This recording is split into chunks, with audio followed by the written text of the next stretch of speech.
बायको झोपेतून उठलेल्या नवऱ्याला, अहो उठा, नाश्ता बनवा लवकर.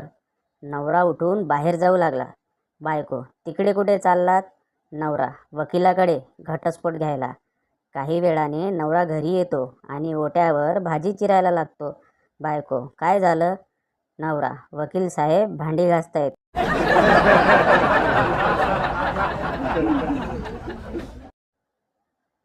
संता बनता आणि गुरमीत तिघे स्कूटरवरून सुसाट वेगाने चाललेत. अचानक ट्रॅफिक पोलिसाची नजर त्यांच्यावर पडते. तो वैतागून शिट्टी वाजवतो.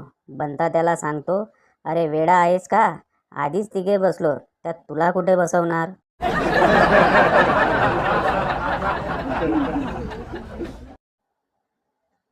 मेले में घोषणा हुई, एक बच्चा मिला है, जिनका है आकर ले जाए. संता भीड़ से, मुझे भी दिखाओ, मुझे भी दिखाओ, जिनका बच्चा कैसा होता है.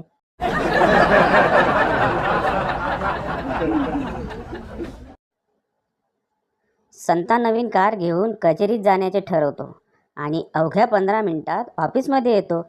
परत जाण्यासाठी त्याला 4 तास लागतात.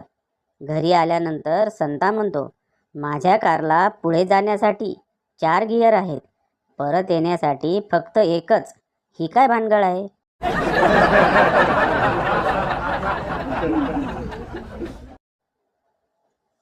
तुमच्या कंपनीतली माणसं कामाला कशी आहेत हो?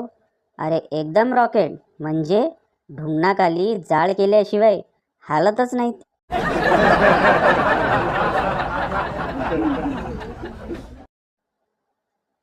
नवीन लग्न झालेलं जोडपं भाजी आणायला जातं.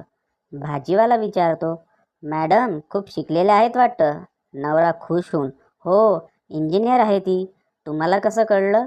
भाजीवाला, त्यांनी पिशवीमध्ये खाली टोमॅटो आणि वरती कलिंगड ठेवलंय म्हणून अंदाज बांधला.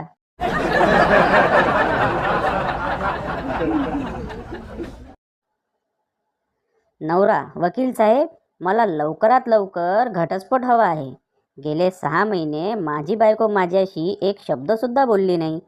वकील, परत एकदा विचार करा, एवढी गुणी बायको पुन्हा मिळणार नाही.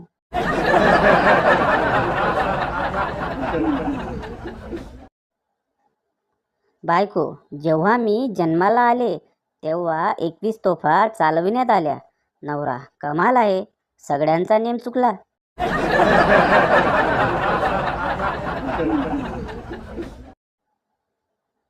बबनराव छत्री विकत घेण्यासाठी एका दुकानात जातात.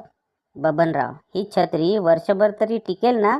दुकानदार, चांगली 50 वर्ष टिकेल. बबनराव, 50 वर्ष? दुकानदार, हो, फक्त तिला ऊन आणि पावसापासून सांभाळा.